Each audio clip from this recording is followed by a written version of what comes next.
The Erma ET-22 Navy is a particularly interesting piece, tracing back to the iconic Luger and its own distinct characteristics that set it apart. In this video, you will learn about Erma, the company which played a significant role in producing firearms for the German military during World War II, as well as its unique transition to the civilian market with models like the LA-22 and the rare ET-22.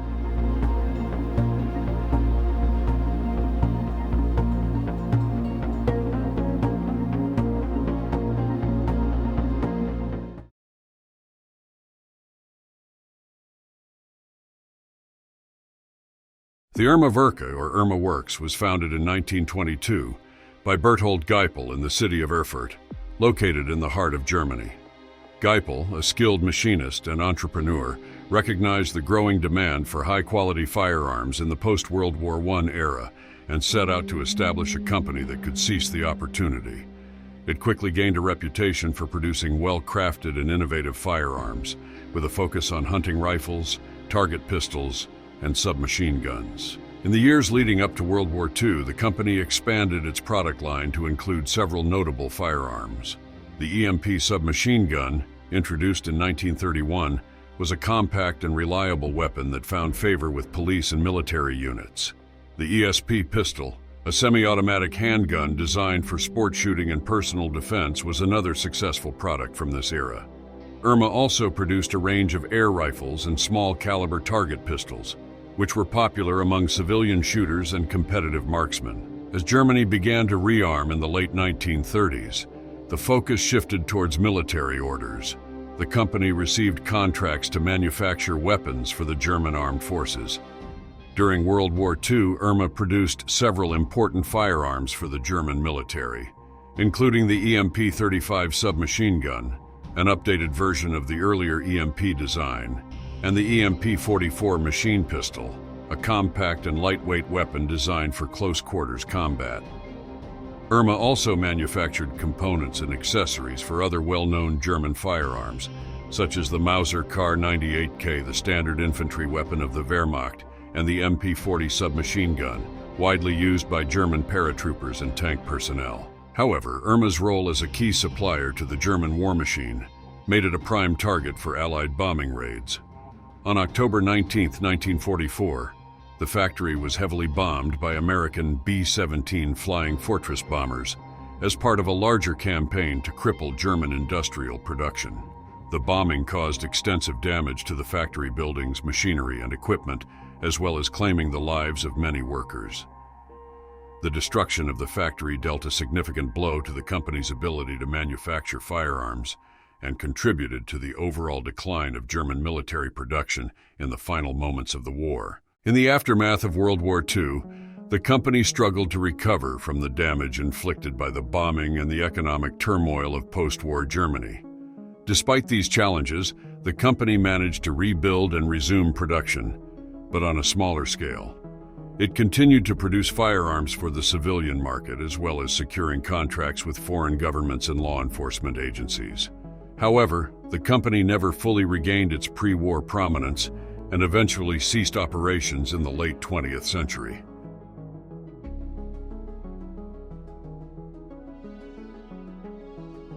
The Luger is one of the most iconic and influential handguns in history. Designed by Georg Luger, the P08 was an evolution of the earlier C93 pistol.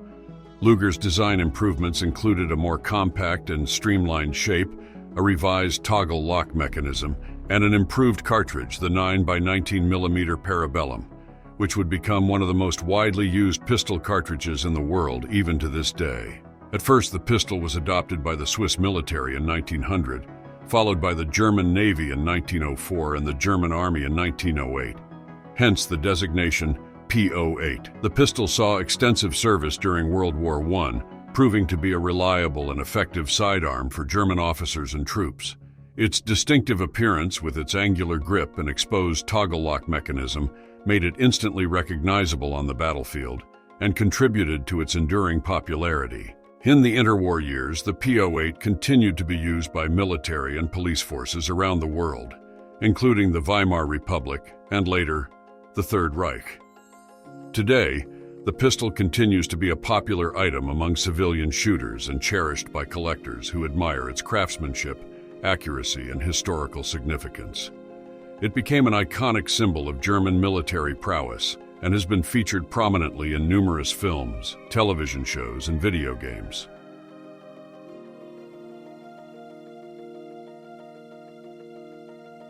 When we place pistols side by side, it becomes evident that the LA-22 and ET-22 Navy draws significant inspiration from the renowned P08. Emulating iconic design, it adopts various fundamental aspects such as the general structure, grip angle, and toggle lock mechanism. Nevertheless, Erma pistols also boast distinctive design elements of their own.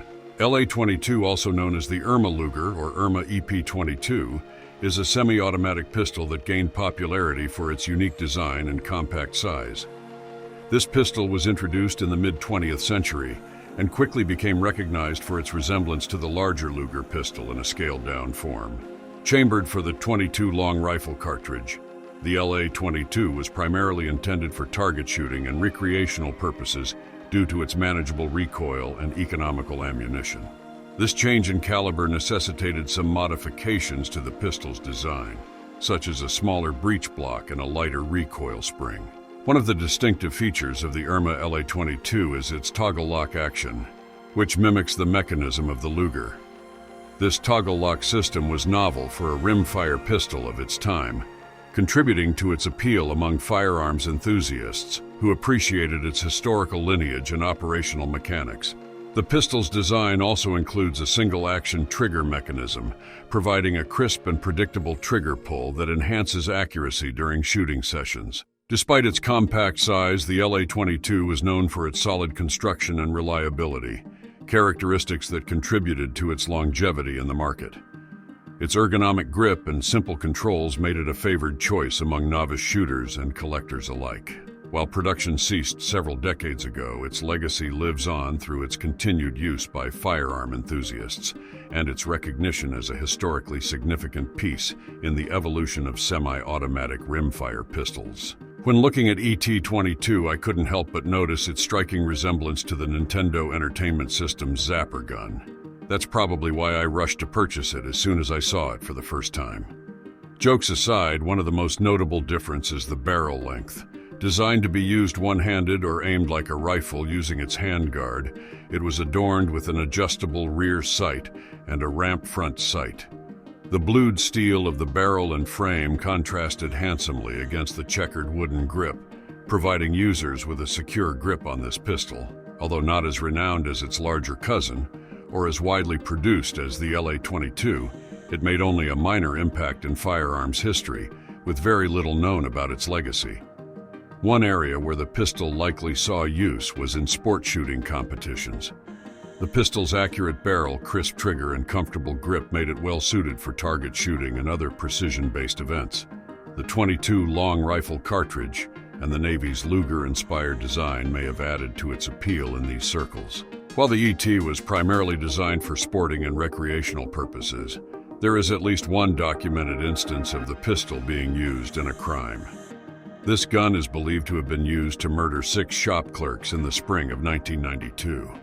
The killings occurred in shops located along Interstate 70 and Interstate 35 between Indianapolis and Wichita, Kansas. Beyond its use in sport shooting and the aforementioned robbery, the Erma 22 ET Navy has very few records available. It's unfortunate that such a remarkable firearm remains largely undocumented.